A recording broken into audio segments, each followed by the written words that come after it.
Če te več čez 1 leto ni, a bi želel imeti ta tatu? Ja, bi imel. Če te čez 10 let več ne bo, bi imel še ta tatu? Ja, bi imel. In sem v bistvu ugotovil, da me je samo strah tega, da kaj si bodo ljudje mislili o meni, zaradi tega, kaj si bom jaz mislil o sebi, da si dajem tatuje, ne, ker kdo si bo pa na Rolls Roycea dajal nalepke. Se že sam po sebi zelo lep. Danes se z mano ob skodelici kave druži glasbenik, za katerega sem prepričana, da ga bomo čedalje večkrat videli na naši glasbeni sceni. Kristjan Crnica, umetniško ime Kiki Fly, lepo pozdravljen. Dober dan, zdravo. Kako si? Iskreno, bi lahko še kako uro več spal, no? Ampak drugače se počutim zelo, zelo pomirjen s sabo in srečen v resnici. No? Tako, cool sem. No, to pa je res lepo slišati. Kako si pa začel dan? Poleg čaja, ki ga danes piješ, pa čeprav se družiš ob podcastu v skodelici kave? Ja, zjutraj sem se vstal in je ob meni ležal moj maček. Jaz imam enega mačka, oziroma 2 mačka imam. En trenutno biva pri sosedi, ker mu je tam bolj všeč.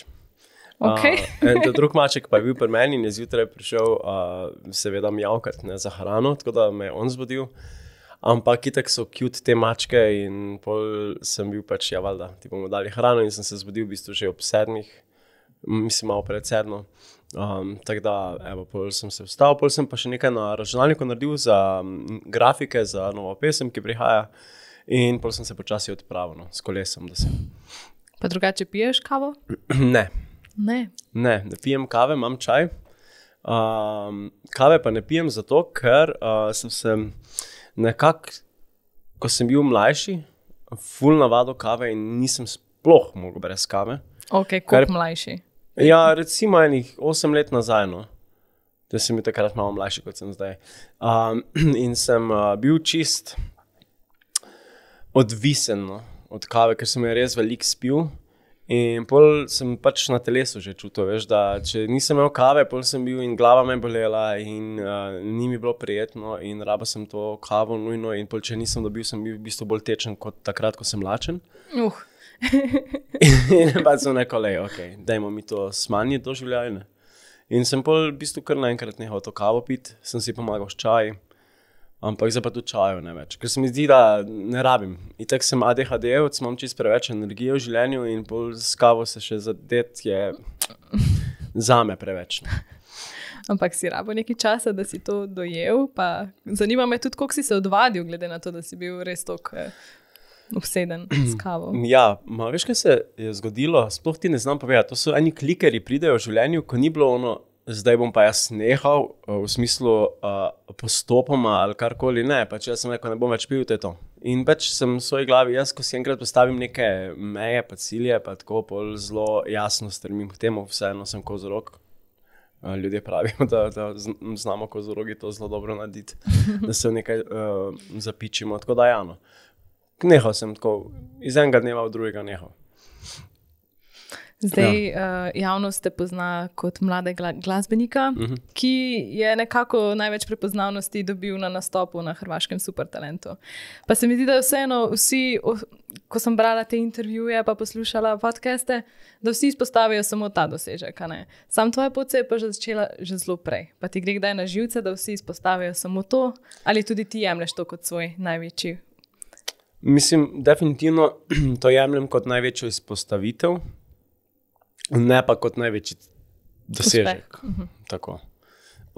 Zdaj bom tudi povedal, mogoče bo to zdaj malo zvenelo poduhovljeno ali kakorkoli, ampak največji dosežek v resnici se je zgodil z mano 2 leti nazaj, ko sem zelo jasno pristopil k svojemu življenju na tak način, da sem začel delati stvari, ki me res izpolnjujejo in sem našel mir v sebi. To pomeni, da se res mirno počutim, da mi je res lepo živeti, da imam občutek vrednosti v tem svetu, v katerem bivam. Recimo, da je to moj največji dosežek do zdaj. Kaj se pa tiče teh glasbenih dosežkov in podobnih stvari, ja, sem skozi aktiven bil, ne, na nekih stvarih, mogoče ne vidno na televiziji ali kjerkoli, ampak sem skozi pel, ustvarjal koncerte, imel sem tudi nekaj skupin pred tem, preden sem začel ustvarjati moj brand Kiki Fly, ne.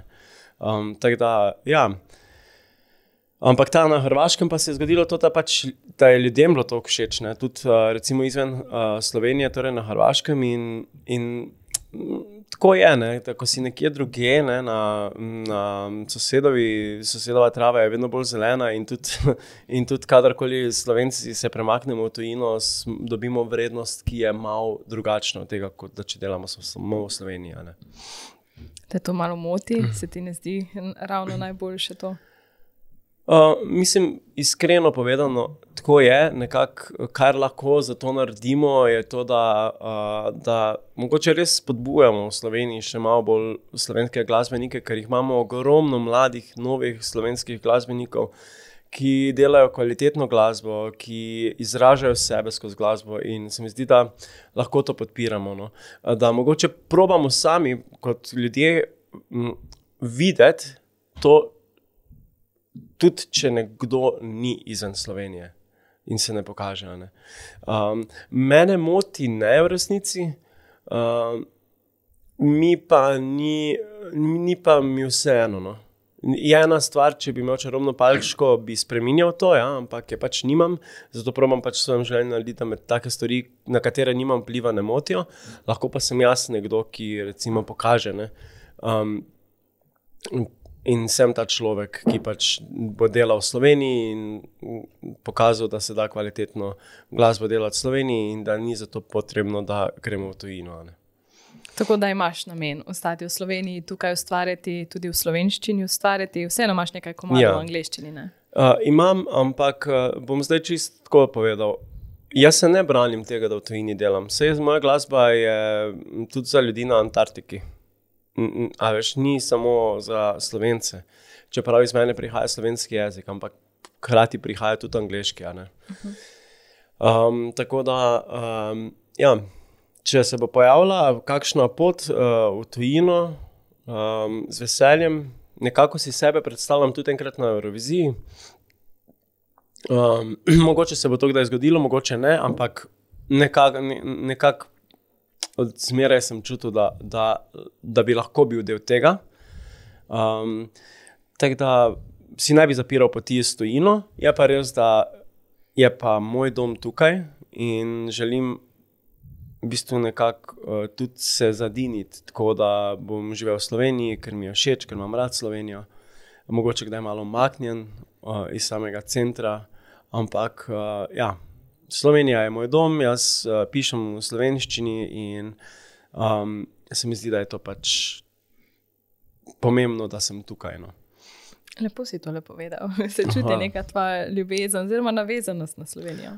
Ja, veš, da sem prvič začutil to navezanost na Slovenijo, ko sem živel v Londonu in se 2 leti nisem vrnil domov, ker so bile situacije, ko sem bil mlad, bil sem tam, niti nisem želel prihajati nazaj, ker sem malo pobegnil.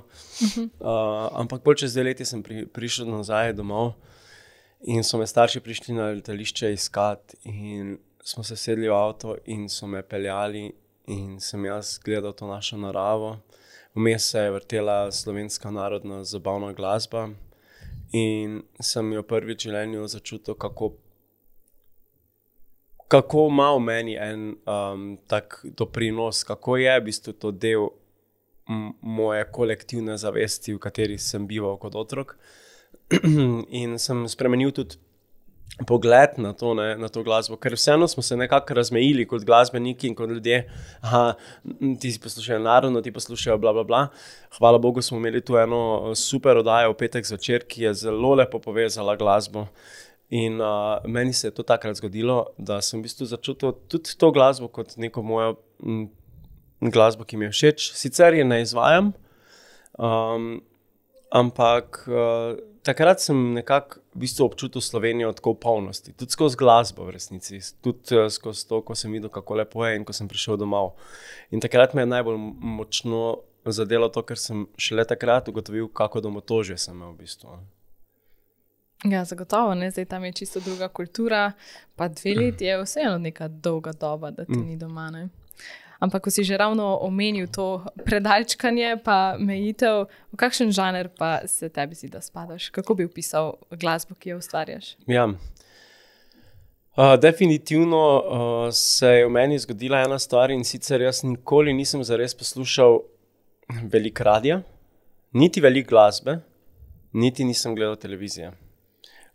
Kasneje, ko je prišel YouTube, pa tako sem si kakšne stvari pogledal, ampak zelo sem bil umaknjen od te scene, v smislu, kaj se dogaja, pa kakšna glasba je. Pač kar sem slišal, kdaj sporedno s svojim življenjem, ampak tukaj se je zgodila ena stvar, in sicer, da se nisem kot avtor usmeril v nekaj, ampak res grem po občutku, kaj pride z mene. Ne? Ker pride lahko ena pesem, ko je čist, ima tak country nastavek, tak domač, kantavtorski.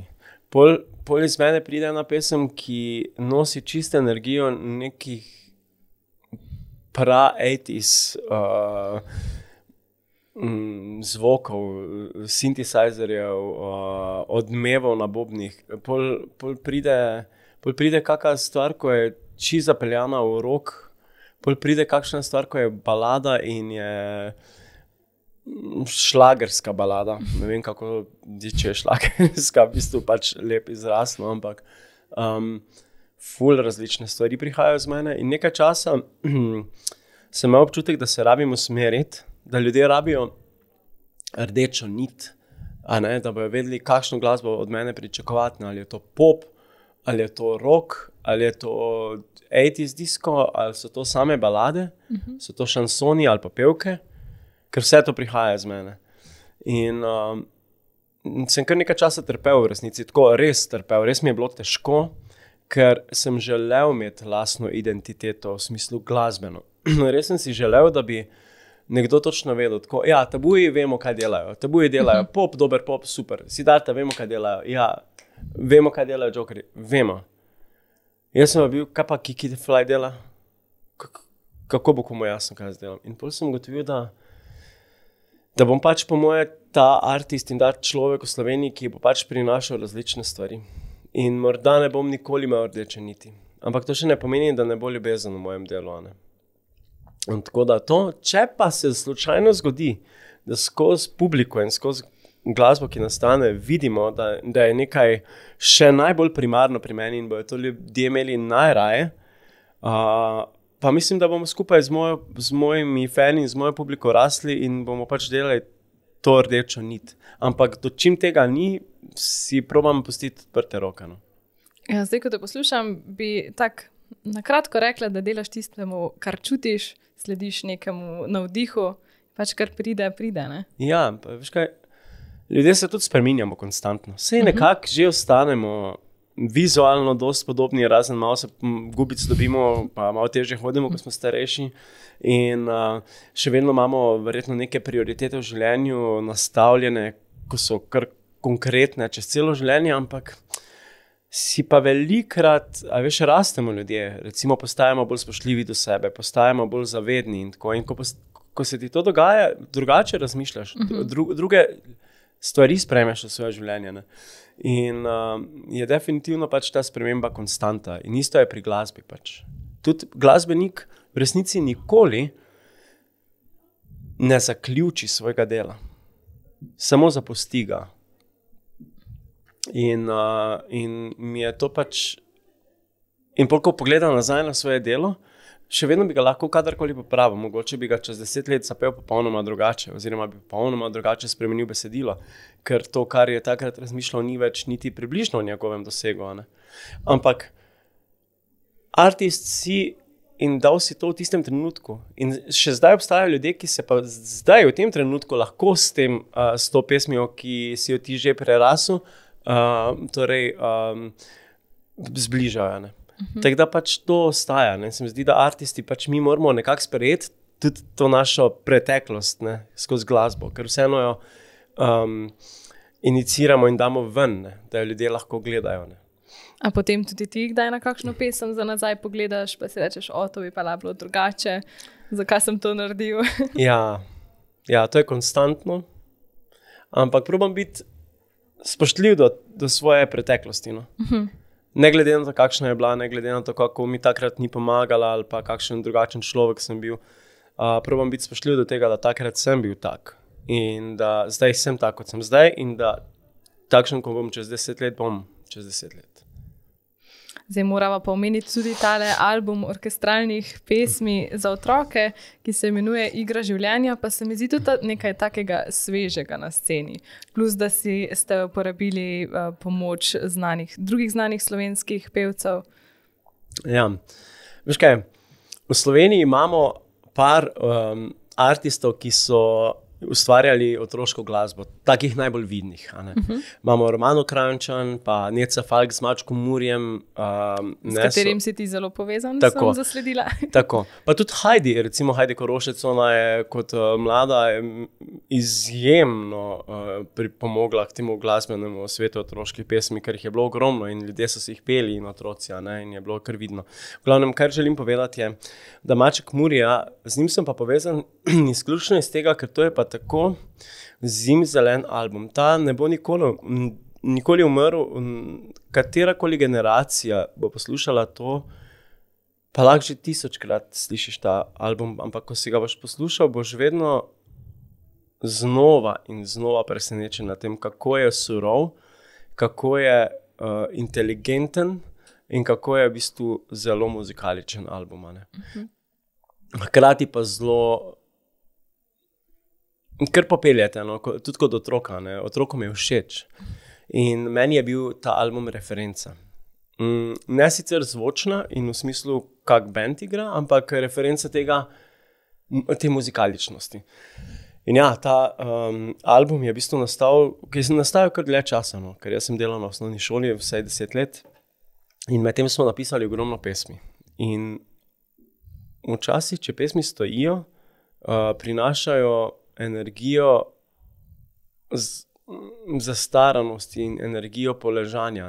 Torej, če ne, ti nekih komadov daš v javnost, potem ni energije za nove komade. Ker nalaga se ta energija, kopiči se, ko neka mlaka je, tako nič se ne zgodi. In smo rekli, da je treba to nekaj narediti. In potem sem jaz na ulici spoznal enega fanta, Martina Jošta, in so se povezali, on je rekel, da pač je skladatelj, da piše, da aranžira. In je super, glej, jaz imam ene otroške komade, jaz bi jih enkrat posnel z celim simfoničnim orkestrom. In on je rekel, lej, bom pa napisal, ne? In ni minilo po moje en teden, ko je on je genij drugač, glasben, in ni minilo en teden, dva, morda, ko je on naredil te pesmi za cel orkester. In to je bilo nam tako všeč, tudi ljudem, ki delajo na šoli, da smo v bistvu stopili skupaj in smo rekli, ne, mi rabimo to posnet. In tako se je v bistvu zgodba začela. In dober, in nastal je res dober album s kolikimi pesmimi? 11 pesmi in veliko glasbenikov slovenskih tudi poje, Alenka Godec, potem imamo Regino, Majo Založnik, Štras, Vili Resnik, Tinkara Kovač, Saša Lešnjak, Bebop Ladies, ogromno slovenskih pevcev je pripomoglo v bistvu k temu albumu in to na tak način, da so z veseljem v bistvu se odzvali na povabilo in jaz sem bil zelo hvaležen. Res ima lep, res mi je všeč ta album, rad ga slišim.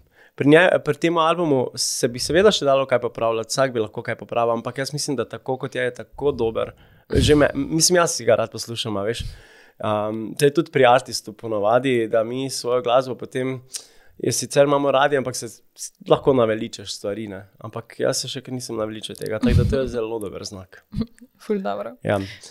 16. maja, v resnici pa imamo koncert v Cankarjevem domu, tako da tisti, ki bi res želeli priti poslušati in gledati, bomo tudi imeli par zanimivih točk. Bomo zelo hvaležni, da podprete v bistvu to delovanje. To je pa izključno bilo tudi ustvarjeno z otroki, ker so bili ves čas deležni tega. Od pisanja pesmi do snemanja, do pomoči pri miksu, masterju, torej pač otroci so bili v bistvu ves čas deležni v procesu.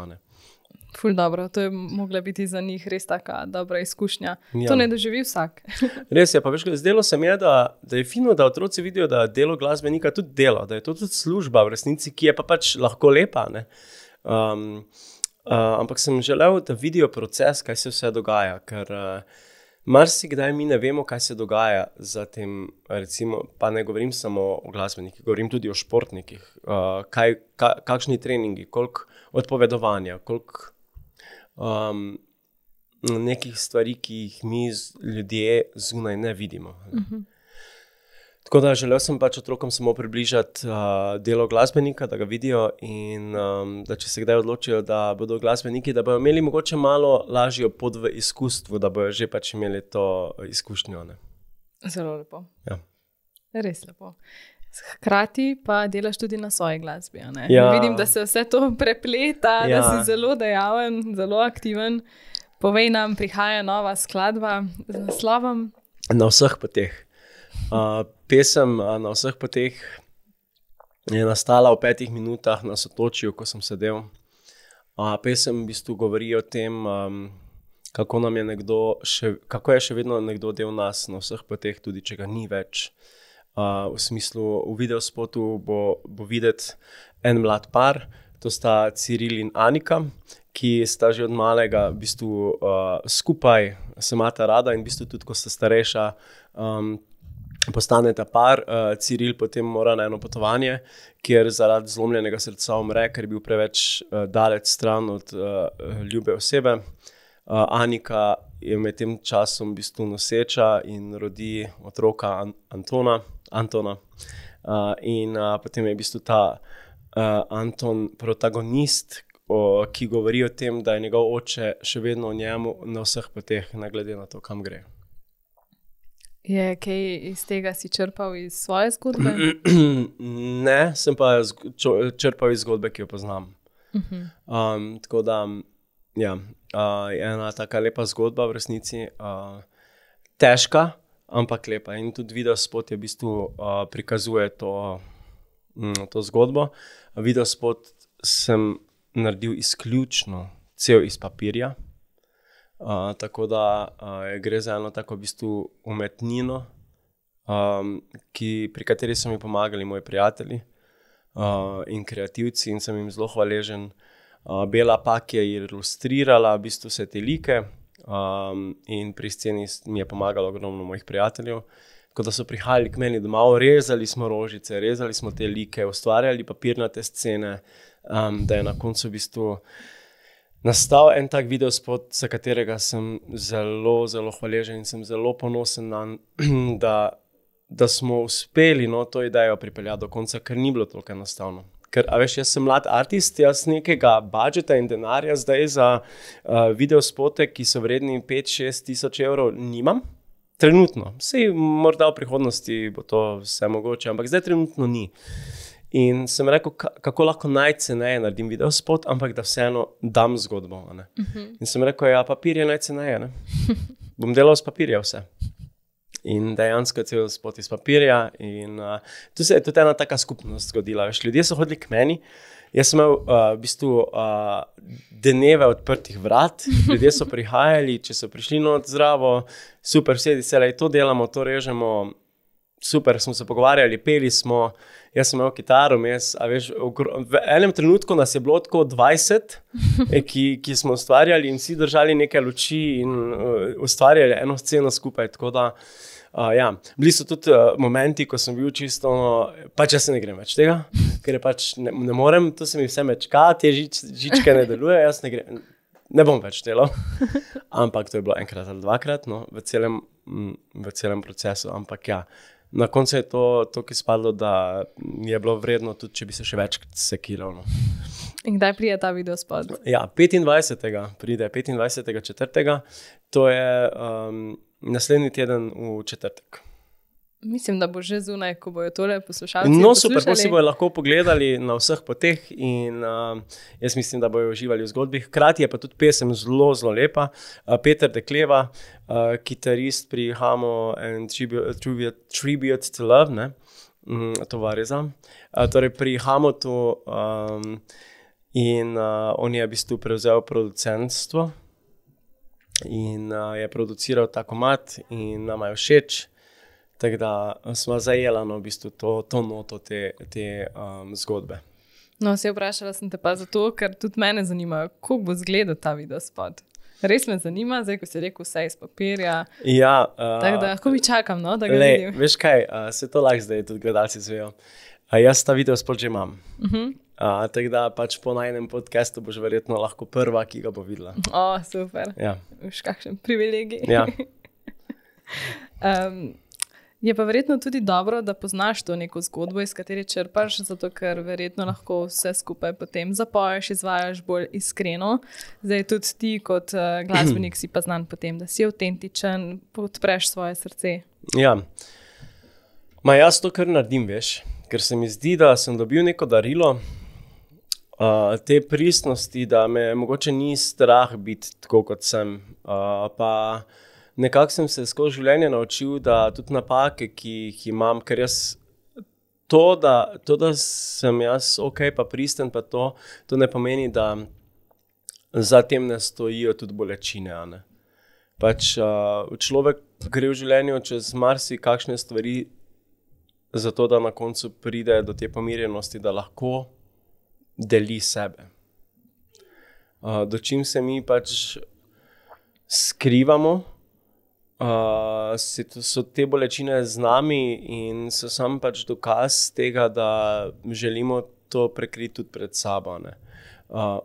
Sej smo ljudje drugače narejeni, eni smo bolj ekstrovertirani, pa rabimo navzven, nekateri jim paše, če imajo omejen prostor, kjer to je vse ok, ampak zame, kot oseba je bilo tako, da sem želel v bistvu dosti podeliti stvari z svetom. Vseeno nekako sem dobil ta nastop v svojem življenju, da lahko to predam in da je to moja naloga in pač to jaz rad delam, hkrati je pa meni zelo naravno. Da se nisi nikoli vprašal o svojem poslanstvu, si vedno vedel, da je to? Ja, vedno sem vedel, edino kaj sem se spraševal, če sem dovolj dober. To pa mislim, da se vsi na neki točki vprašamo. In to je največja bolečina, v bistvu, ki je artist nosi, je to, da v sebi ima, v njemu biva ogromno znanja, ogromno ljubezni in ogromno moči, da lahko v bistvu ustvarja glasbo, ampak se velikokrat ustavimo pri tem, ker je na tem svetu toliko boljših in primerjav in se potem v bistvu kar nekako stavimo in se v bistvu ves čas tekmujemo drug z drugim, kdo bo boljši. V resnici pa to ni pomembno. Ne zares, za ljubezen ni to pomembno. Ampak pač je pa del egocentričnosti, ki jo pač trenutno ljudje imamo kar precej razvito. Ampak se mi zdi, da mislim, da ta pristnost pol na koncu še vedno zmaga. V vsakem primeru bo pristnost bolj pritegnila človeka, kot pa tekmovanje za biti boljši. Potem se verjetno strinjaš, da tudi v glasbi ni prostora za tekmovanje? Nikjer ni prostora za tekmovanje. Mislim, tekmovanje, to je zdaj zelo, ko bo kdo to poslušal, si bo mislil, da sem malo pretegnjen ali pa kaj, ampak tekmovanje samo po sebi je pomembno, da tekmujemo. Samo kako je usmerjeno. Če je usmerjeno k temu, da želimo nekomu škodovati s tem, da mi tekmujemo, pol to ni zdravo tekmovanje. Če je tekmovanje, da hočeš ti sebe izpolniti kot človeka, da si ti boljši kot ti zase za človek in za to življenje, v katerem živiš, in da si boljši človek za ljudi okrog sebe. Se mi zdi zdravo tekmovanje, seveda. Ampak dočim pa delamo grde stvari, zgolj zaradi tega, da bomo boljši od drugih, to pa ni zdravo tekmovanje. Da si tudi takšen, da se odmakneš od takšnih ljudi, s takšno energijo, znaš kar dosti uravnavati to? V bistvu tudi kar povem. Rečem, da to ni moj del. Vse tudi, recimo, ko sem tekmoval na Hrvaških talentih, sem lažje tekmoval zaradi tega, ker pač še vedno je šlo tu, kdo je boljši, pa za koga bojo glasovali ljudje, kdo je boljši. Ampak v tem primeru jaz nisem na drugi strani potisnil nekoga po stopnicah, da bi padel zaradi tega, da on ne bi nastopal, da bi jaz lahko zmagal. Ni grdih stvari, ne dogajajo se grde stvari. So pa tekmovanja, kjer pač ljudje, predvsem egocentrična in ego tekmovanja, kjer se ljudje pa v bistvu potem zelo grdo obnašamo drug do drugega. No. Kaj pa bi rekel, se zdaj skozi leta ustvarjanja, tvojega glasbenega ustvarjanja, si pridobil neko tako svojo bazo poslušalcev, takšnih, kot si jih ti želiš? Ja, po mojem 6 pa že eno. V glavnem zaenkrat jih je nekaj. No. Ljudje me že poznajo, ljudje si pogledajo moje stvari, pokomentirajo moje stvari. Jaz obožujem ljudi, ki meni komentirajo stvari ali pa mi kaj napišejo. Prav rad imam to, ker to je sem pač neko ogledalo tega, da se razvijam kot artist in da se ljudje z mano razvijajo. Tako da sem v bistvu ful hvaležen vsem ljudem, ki so v bistvu del tega Kiki Fly branda v resnici, ki bo prinesel še ogromno svežine, no, v Sloveniji. Ampak še čakamo ta moment, no, da se bo zgodil, da nas bo več, da bomo skupaj malo bolj zmogli, pa da naredimo en tak lep community. No. Zdaj moram te popraviti. Več kot 6 vas je, če jih je bilo 20 v tvojem stanovanju. To je res, ja. No, evo. Vidiš, pa več kot 20. Ne, sej jih je, nekaj ljudi pa je. No. Nekaj ljudi že pogleda. Ne. Ampak ja, ni pa tako, da bi me zdaj poznali ljudje tako zelo dobro. Ne. Kar si želim v resnici. Zato, ker mislim zase, da sem nek človek, ko sem priljuden, rad imam ljudi, fajn mi je z ljudmi biti, no, kdaj imam tudi kak dan, ko mi grejo vsi na živce, ampak pa če to jaz jasno povem, ne, nisem jedel in na živce mi grejo vsi in pač niste krivi, ampak jutri bom sigurno bolje. Tako da, ja, no. Upam, no, da bojo pač ljudje izvedli. Zato tudi se udeležujem rad podcastov, kakšnih oddaj pa to. Zato, ker pač to vidnost, jaz sem s tem darilom, da pišem glasbo in da pojem, dobil tudi v bistvu darilo tega, da se znam pojaviti nekje in da znam tam biti. Zaradi tega, da pač me ljudje lahko vidijo, hkrati pa, da dobijo to glasbo, ki prihaja iz mene. Ne? Ena stvar nam pa še manjka, da te malo boljše spoznamo. Kaj pomeni Kiki Fly? Kiki Fly v resnici kar moje ime v resnici. Sestavljeno je iz Kiki, kot me kličejo prijatelji, in Fly kot Dragonfly, torej en konec Dragonfly v smislu kači pastir, ki ga imam v bistvu tetoviranega tudi. Po eni taki zelo naključni zgodbi se je zgodil ta kači pastir, ampak od nekdaj sem jih imel zelo rad in velikokrat sem sanjal tudi kači pastirje. In so mi blizu kot živali, ker so mi taki lahki, lepi. Pa tudi, ko sem jih opazoval, ko sem bil otrok, ko sem imel malo težje trenutke v življenju, sem bil obdani mlaki, kači pastirji so bili skozi tam, kdaj se kako sedel na roko in tako. In je bilo samo ful lepo opazovati in me je pomirjalo. In nekako se je zgodilo, da sem začutil, da rabim tudi nek znak kot artist prepoznavnosti, kakorkoli je to pač nastal tatu. Lahko bi bilo ne vem kaj drugega, ampak je to, mislim, da ta moja del mojega stila. In ja, Kiki Fly je v bistvu povezava med mojim imenom oziroma tako, kako me ljudje kličejo, in mojim tatujem, torej mojim znakom. Prav tako je v bistvu moj logotip kači pastir. No, se zdi edina logična izbira, glede na to, da spremljajo. Recimo, no. Že od otroštva. Ja. Kakšna je pa zgodba za tatujem?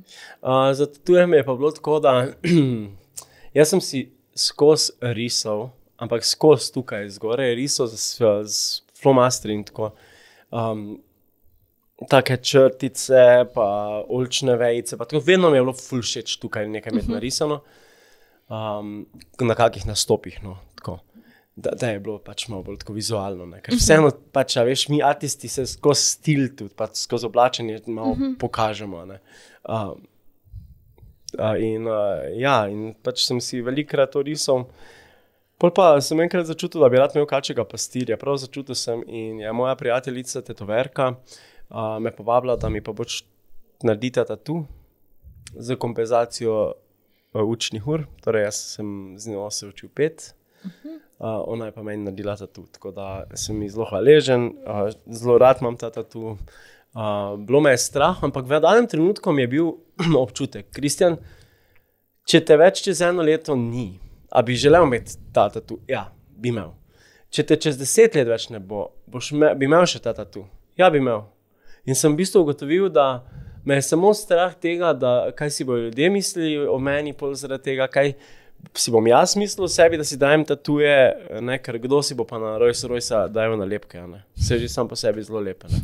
Ampak nekako sem čutil to, pa sem dobil tudi ta vibe, vse Maori, oni so se tudi vedno vsi označili, veliko je ljudi, veliko je nekih plemen bilo, ko se je označilo, ko se je narisal.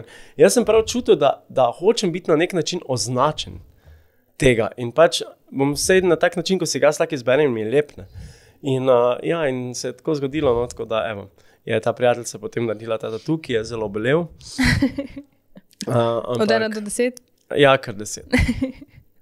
Kar 10, ker mi sem kar malo jokal, mislim tako ne histerično, no, ampak solzice so kar malo tekle, no, ker je res bolelo. Je to tvoj edini tatu ali še imaš kakšnega? Moj edini je. Ja. Verjetno bo tudi ostal edini.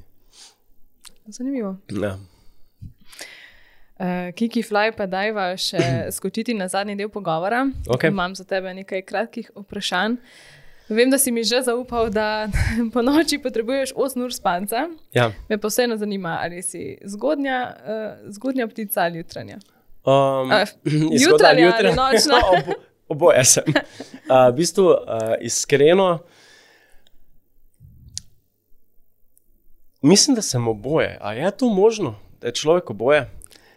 Zaradi tega, ker nimam problema se vstati zgodaj, sploh ne.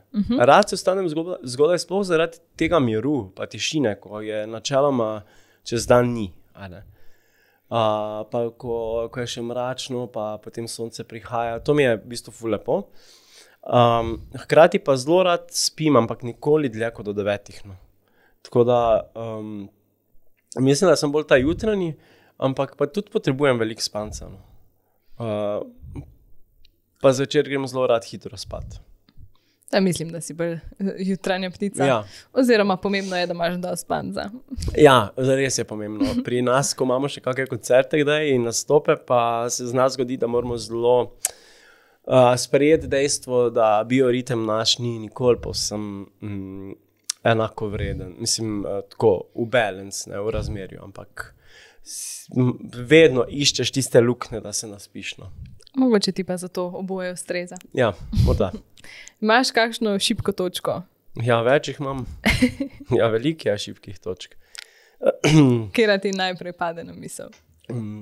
Moja šibka točka je, da se ne znam še tako hitro pomiriti, kadar sem jezen. Recimo, kadar sem jezen, rabim pol kar nekaj časa, no, da se pomirim ali pa zamerim.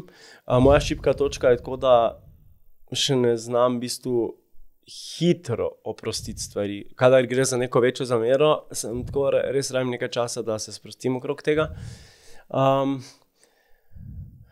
In šibka točka je mogoče kdaj tudi to, da pa jaz ne bi zdaj etikiral sebe, no, ampak jaz kot otrok sem imel tako, mislim, no, oziroma skoraj vem, da sem imel tako pri pozornosti veliko nekih motenj in da sem imel čist preveč energije.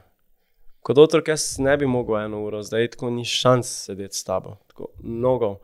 To se čez leta sicer je spremenilo, ampak še vedno so neke poteze tega. Ne?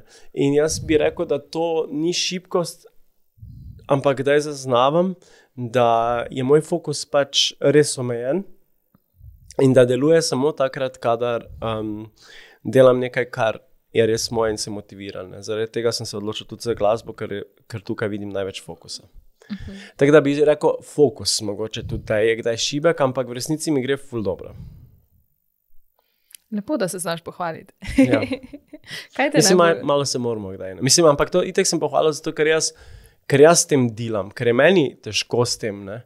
In mogoče bi to nekomu bilo pač tako whatever, pač ni fokus. Okay? Ampak jaz pa s tem delam in vem, koliko meni to pomeni. Ne? Zato sem v bistvu pač hvaležen, da sem bil spoštljiv do sebe, da sem v življenju si naredil življenje na tak način, da sem lahko fokusiran. Ne? Lažje. Kaj te najbolj osreči? Dobra hrana, me ful osreči, torej ful rad dobro jem. Osrečijo me ljudje okrog mene, ki so odprtega srca. Osrečijo me nasmehi drugih ljudi, v bistvu. Ful me osreči to, ko vidim nekoga, ki je nasmejan. Pa osreči me to, ko vidim, da sem postal spoštljiv do sebe, se sedaj začelo vrednotiti na tak način, da je bolj jasno vidno. No. To me tudi osreči, da sem v bistvu dovolj pogumen v življenju, da lahko naredim stvari. No. To da imam to moč, da sem s sabo in da mi je lepo s sabo, tudi to me pomiri. No. In ja, to je to. Zdaj, ko si omenil dobro hrano, te pa moram vprašati, ko greš ven, kaj si najraje naročiš? Mislim, ali pa kaj si najraje doma skuhaš? Ja, doma jaz zelo rad kuham juhe, različne juhe. Zdaj nazadnje sem delal miso sup, ful dobro, no, res imam zelo rad različno kuhinjo. Ko grem ven, pa kar ta junk food, ne. Ja, kakšni hamburgerji, pice, pač ja, to. Ali pa, ne vem, da si v kakem lokalu malo dlje, pa malo več spiješ, pa greš polno na neko jufko, pač ja, the best.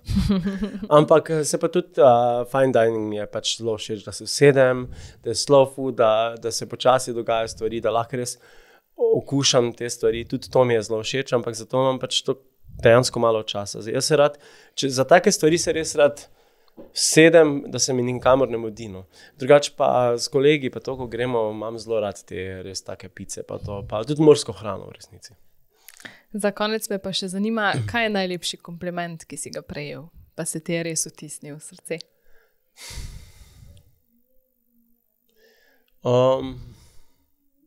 Najlepši kompliment, ki sem ga kadarkoli prejel, je bilo,